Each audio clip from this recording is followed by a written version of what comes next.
Tony, thanks for joining me today. So it is April 2nd, Mm. 2021. It's about 2 p.m. Eastern time. We've been running day one of the Mid-Atlantic Collegiate Cyber Defense Competition, the 16th annual, for about 4 hours now.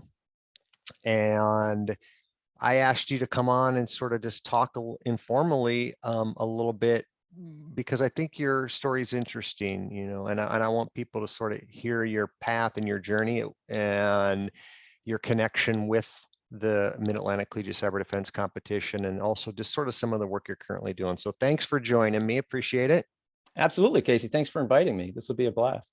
Got it. So let's start off with who you work for, what that organization does, and what do you do for that organization? Sure. So I'm Tony Efantis, and I work for Sealing Technologies, and we're a sponsor of this year's Mid-Atlantic CCDC. And currently, our company is focused on product development and software development, specific and products and software for a specific task. Throughout the entire lifespan of our company, and we're still a pretty young company and still small, we're less than 100 employees, but we've always been a DoD contractor. And we've serviced different three-letter agencies, different combatant commands. We've done a lot over the years, but where we find ourselves recently is servicing the CPTs.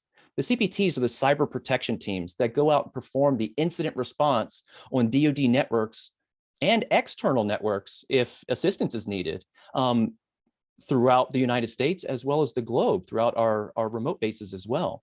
And what we specifically do at Sealing Tech is we help to design, build, and integrate flyaway kits that we call cyber flyaway kits. When those CPT team members need to perform incident response and they got to be in Europe tomorrow at 6 a.m., they need to be able to go to their armory, grab a kit in a transit case that's fully deployed, ready to rock, ready to roll, so that when they show up, they can plug into a tap and start looking at network traffic. And that's the kind of stuff that we find ourselves doing every day. And it is so fast paced. It is really cool. And we got some awesome hardware engineers and some awesome software development team members. That's what we've been up to lately. I found myself working for Sealing Technologies actually as kind of a result of being involved with CCDC. So I've been working with this company for 6 years, I think, or maybe 6.5 years. And I got my first IT job, which was not Sealing Technologies. And I worked for my first IT job for about 1.5 years. And while I was there, I got an email from a CCDC team member that said, "Hey, Tony, my company's looking for a Cisco certified firewall engineer. And I remember you got your CCNA at Anne Arundel Community College. Would you like to send over your resume?" And I was thinking, like, at the company I was at was a sort of a general IT help desk service tech. And I was like, I really don't want to be doing this kind of work. I really want to be doing networking. I really want to be doing firewalls and network security. And so I submitted my resume, did an interview, and I joined Sealing Technologies very quickly and have been part of this family ever since. And it was sort of from CCDC that evolution was possible. It was really cool. When you were taking classes at Anne Arundel Community College, some of the tech classes, were you a tech person before? Were you into computers, and if so, what were you into? If not, what were some of the courses that sort of turned you on? You mentioned firewalls and sounds like networking. Yeah. So I'm a career changer, and I didn't start my collegiate journey until I was about 27, maybe 26 at the earliest. So I definitely didn't pursue college right out of high school. Like I mentioned to you earlier, I was just sort of cutting my path through the earth. After high school, I thought I could just make it in this world on my own. And I found myself doing carpentry, woodworking, and general construction. I started a small carpentry company based where I live now. And that business did okay. And I did a lot of great work. But what I found was I was actually a poor businessman. While I was a good carpenter, I was a poor businessman. And you have to be a good business person to keep a business alive, especially in the 2008 timeframe, after the housing bust, where people weren't spending a lot of money to do, fancy upgrades to their house. I had just had my first son a year or two before switching careers. And my wife and I had to have a very deep discussion and figure out, hey, are we both going to support me and invest everything we have into making sure my business is successful? Or do I just fold my hand and change directions and try to do something else while I'm still young, so to speak? And folding my hand is actually the route we did. So I closed down my business, sold any assets that I have. I wasn't in debt, so I got out clean. And I became a stay-at-home dad and started taking night classes at AACC. And when I started at AACC, I really didn't have a goal in mind. Instead, I had to go meet with a what are they called? Like a placement counselor. You have to kind of talk with them, and they sort of place you in your, they get to know you a little bit and give you like a route, give you something to study for. And what I told her at the time was, I have never been to college, and I don't know if I'm going to stick with this for a full 2 years or 4 years, but I want to get my feet wet in something. So is there like some sort of short program that I can be part of to kind of get my feet wet? And she was like, well, do you like computers? I was like, yeah, I always loved computers. Even when I was a carpenter, not doing networking, not doing security, I had a I had a WRT 54G Linksys router. I put DDWRT on it. I had a VPN back home. I was just sort of into tinkering. I loved that stuff. I didn't really know a lot about what I was doing at the time, but I just loved, reading blogs and trying new things and learning as much as I could about computers. So when she asked me, do I like computers? I was like, yeah. She was like, well, if you don't want to go like a computer science degree, why don't you try the networking program we have? It's Cisco accredited. And at the end of it, it's, 4 8-week classes, and you can get your CCNA if you pass the exam. I said, okay, that sounds good enough. I'll try that. And what I found was I just got lucky, I guess. And I found that I just really loved networking. I loved sitting at the console, the Cisco router or switch, and typing in IP addresses and access lists, and seeing that black screen when you do the show run with all the text going by. There was nothing that makes you feel more like a hacker, like what they advertise on TV, than sort of being in that environment all day. And that's sort of what the Cisco training provided me. And I really enjoyed it. And beyond that, I actually found that compared to my peers in class, I was being quite successful. I was understanding these protocols and networking concepts while others might have struggled with it a little bit. So that tells me that maybe they didn't go into a line of networking. They didn't do that for a job. Maybe they went a different direction, but I excelled at it and I found it fascinating. So I continued to push. And 7 years later, actually just last year, I completed my CCIE. So now I'm CCIE. Look, it says right here, you can't see. Congratulations. My buddy 3D printed this, you can't see it, but 3D printed this thing for me. It's my handle. My handle is show IP interface brief. So nice. A Cisco command, you can find me on Twitter, and 64908. Those are my CCIE. Congratulations. Numbers. That is no easy certification to get. What separates that from the rest is the hands-on component to it, right? I mean, most of the certifications, they're knowledge-based, sort of regurgitate stuff, memorize, regurgitate. But with that, there's certainly a knowledge component, but then of course a very rigorous hands-on. So congratulations. That's incredible. Much.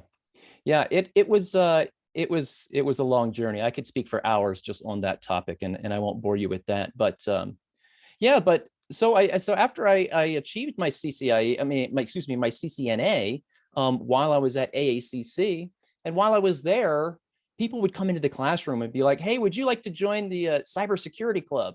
And I was like, "Yeah, sure. I know what a Wi-Fi pineapple is. I'll give it a try."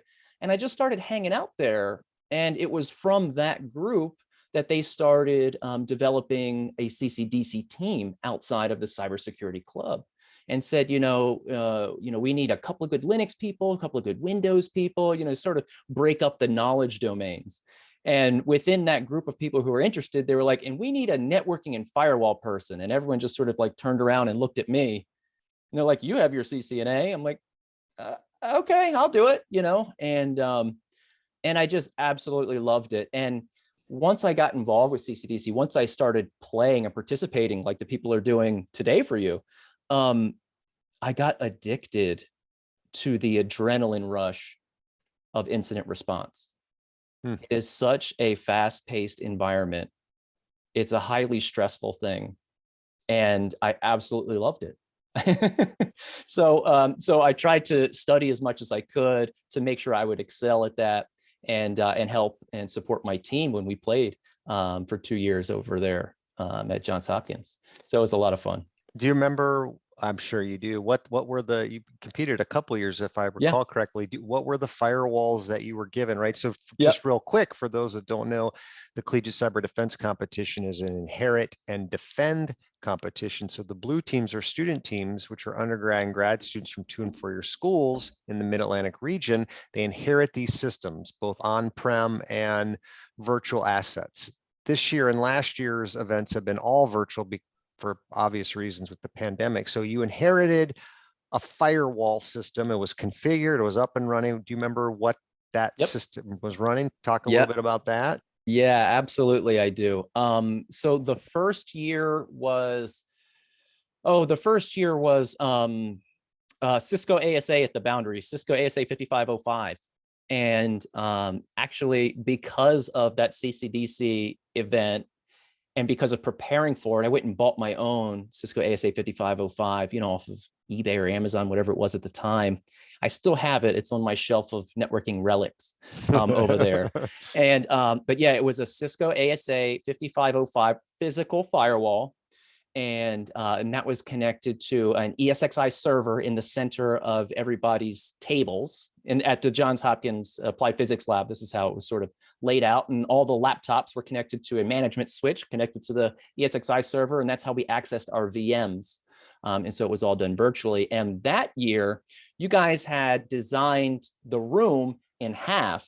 So half the team was on one side and the other half of the team was on the other. And we had to run a cable from our ASA to another firewall, which sat downstream, sort of acting as two boundaries, right? So you had your external, you had your DMZ, you had internal, but that internal was also external to another security boundary.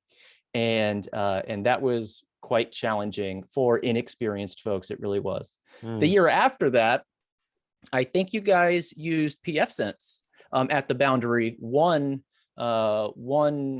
perimeter boundary with 3 zones, right? Outside, inside, and DMZ.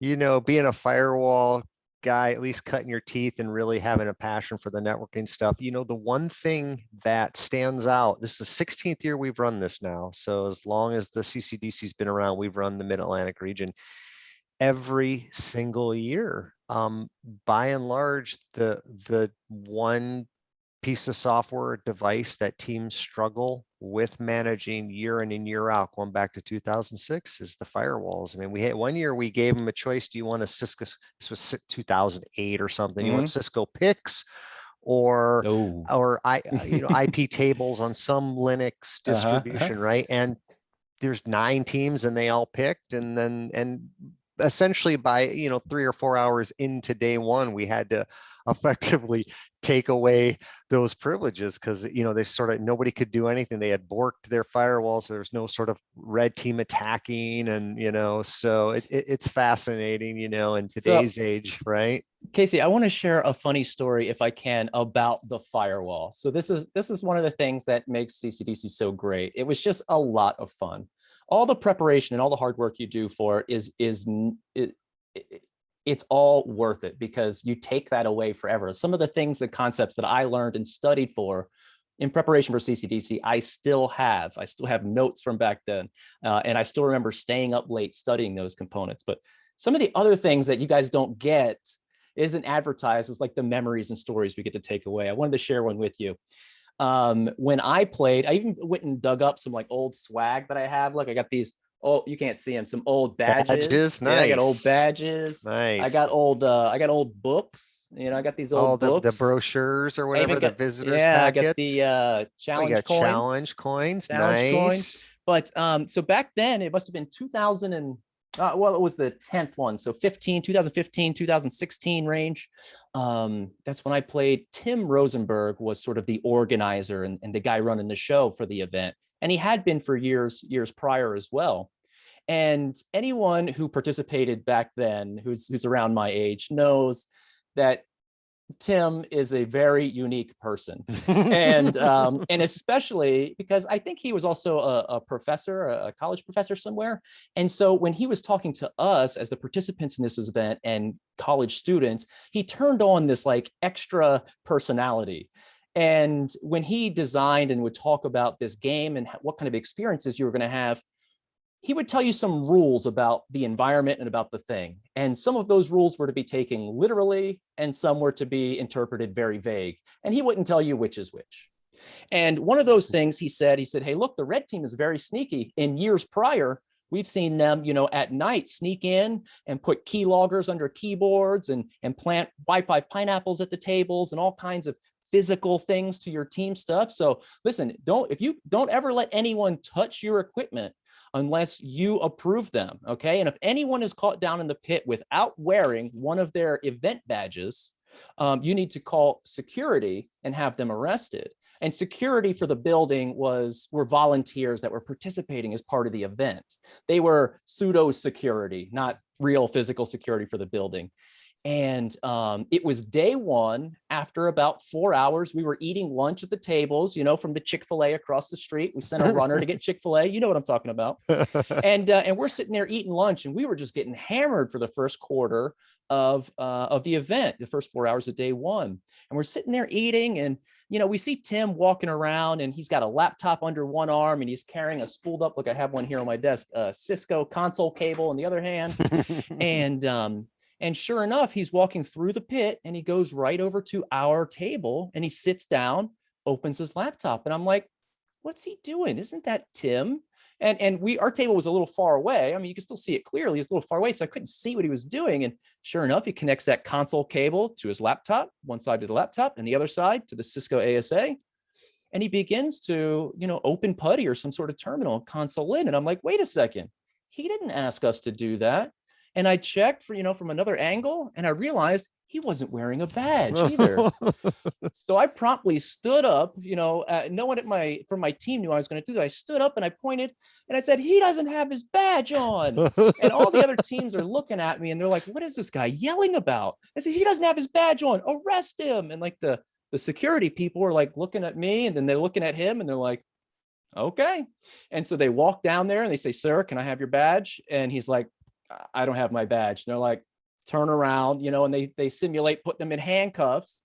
And during those times, that's when Paul Asadorian and John Strand were doing, what was it, Security Weekly? They were doing a live stream. They're doing live analysis and play-by-play with Larry Pesci. Yeah. Right. So what they would do is they paraded Tim up to that live stream and said, so Tim, you got caught down in the pit without your badge on. And if you guys go back through CCDC history, you'll find some pictures of him standing there with his hands behind his back. And so I'd like to say that AACC is the only team in history to arrest the event organizer. That's incredible. Incredible story. Amazing. Yeah. And we had a lot of fun. We do have a lot of fun, and the public shaming of the event organizers is part of that fun. That's incredible. So,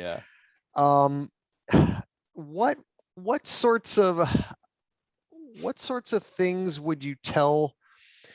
What sorts of advice would you give students looking to break in to this field? Right, we talked a little bit, and I'm an educator, and I've been working in the education space and workforce development, commercial training space for a long time, 18, 19 years. And what the message that folks like yourself who are career changers, were career changers, or more traditional students coming out of high school, folks looking to sort of break into this field, cybersecurity, right? The messaging is a lot of jobs, so huge demand, good pay, zero unemployment. But one of the challenges is it's hard to sort of get a lay of the land. There aren't really good resources to like go and see, well, what can I do in cybersecurity, right? And so it can be pretty daunting.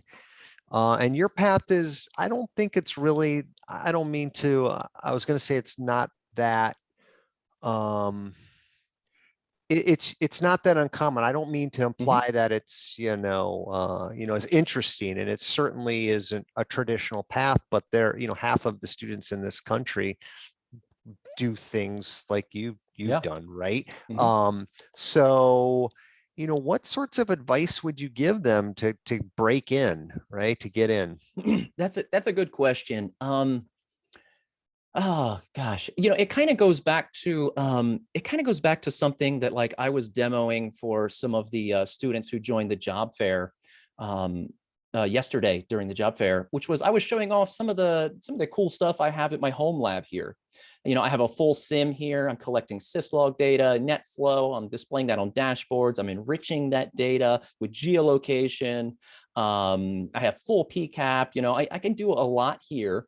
And I do it all with free open source tools. And I was just kind of demoing that, chit-chatting with some of the folks yesterday as they were asking some questions. And I told them, I said, you guys can do this as well. It doesn't cost anything. You don't have to have a server. You can do this on a $100 Raspberry Pi. These tools are very simple, relatively easy to run now. And I would definitely include stuff like that on your resume. That's valid experience. I would put a line in there, in my home network or in my home lab, I am capturing this traffic. I am looking for these things and I analyze this data. When you're trying to break into cybersecurity, they're looking for your experience level. You have certifications, you have college experience, but what experience do you have? What real world experience? And that's the break-in part, right? Well, I can't get experience until you give me the job. I can't give you the job unless you have experience. I would start doing those extra things. I would put CCDC on your resume. I did on mine. I said, I participated in a collegiate cyber defense competition. We placed this. I learned these topics. I studied for this. I rehearsed this with a team member of 5 or 8 or 10 to show that you're a team player. You can organize, you can contribute. You made documentation. All of this stuff is all the stuff you're going to be doing in the real world for a cybersecurity company. And you can put that stuff on your resume now. So how to break in is by putting those extras into play. The stuff that you do in your home lab, the stuff that you do at your lab for your school, your college. If you guys are fortunate enough to have a cyber defense lab, list everything that you've actually done. Don't list things that you have capabilities to do but haven't done, because you run the risk of actually sitting in the interview and being questioned on that because it's on your resume. Make sure you list the things that you did do and that you do find interesting so that you can talk passionately about it. And that's one of the best ways to stand out for people who don't have the experience, is to do that. Even if you get hired as a junior and you're fulfilling a junior position at any company, even if it's IT help desk or if you're working for a cybersecurity company, never turn down a challenge. I have never turned down a challenge. I'm now the principal network security engineer for my company. I'm in every meeting with every customer when we're building a proposal or an opportunity around network security, right? Or networking in general. I only got to this point. Actually, I always tell people that I've only made it this far because I was afforded the opportunity to fail often. I didn't get to this point because every step of the way I was a success. I got to this point because every time I failed, I learned something and I never failed the same way twice. That was the success. Every time I was given an opportunity, I took it. And I made sure that I could outperform and do it better than the next person who could do it. When I was needed to design a routing protocol for a nationwide network, I made sure I spent a lot of time labbing it at night at home so that when I was speaking about it the next day in meetings, I could speak intelligently about it and passionately about it. So I put in the extra work. And if you really want to stand out and you're a junior and you're trying to climb that ladder, you got to put in the extra work. And I say that with only one mild caveat. Don't put in the extra work without reward. Make sure your company rewards your efforts. If you've been in the same position for 2, 3, 4 years and you haven't moved up and you've put in a lot of extra work, start to look for another opportunity where that company will see your effort and will make sure you are rewarded for that. That's very important. I see some companies take advantage of people by saying they don't have what it takes yet, when really they do. Every single one of you out there has what it takes. You just have to show it. Thank you for that. Yeah, I think also an important point is, for folks that want to do technical security stuff, there's no sort of magic elixir. You have to have the IT foundation, right? You can't, right? If you want to do network security, you have to know networking stuff. You don't have to know everything, That's right? right. That's And right. so, and I think that a lot of companies, I think, don't really get that. They don't really understand. They don't have a sense of, all right, what's the capability internally of our own employees, but also then we want this person, where do we go to get that person? And so especially for students or folks looking to break in, if you want to do technical stuff in cybersecurity, you've got to have an IT foundation. And that means networking and operating system, installing operating systems, administering them, configuring them, hardware, build a PC, plug the stuff together, right? Be able to automate things, right? So some scripting, right? If you've got you mentioned help desk, if you can do junior system administration, junior network administration, those are, you look at the folks who get paid to break into systems, which is, the job seems like everybody wants, it's Right. this sexy stuff. Mhm. Some of the best people come out of administering systems. If you think about it, if you have to break into an email server, if you've never set up an email server, if you've never Exactly. administered, you've never, right, updated, right, managed, it's going to be very difficult. And so, and your path was similar, right? You started That's in right. IT and then, from there. And so that I think is also sort of a little, it's sort of a nuanced distinction, but it's an important point for those that want to do technical I stuff. I want to leave you on one other note as well, which is beyond all the technical stuff that you could learn on your own or through college or through any sort of training or certification course. Um, there's also this, right? Being involved in CCDC, that already shows that you're willing to put in more. You're willing to do a little bit more. You're willing to try things that are outside of your comfort zone.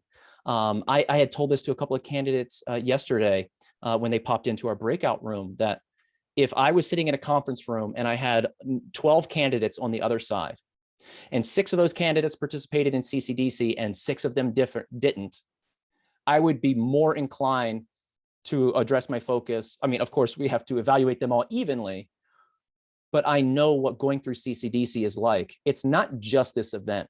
There are weeks, months, and sometimes years of preparation for what they're doing today. And that shows that they're really willing to put in the effort. So if you're in college and you're seeing this and you are wondering how you're going to get a job when you break out, go find your school's cybersecurity club, go find your school's CCDC team.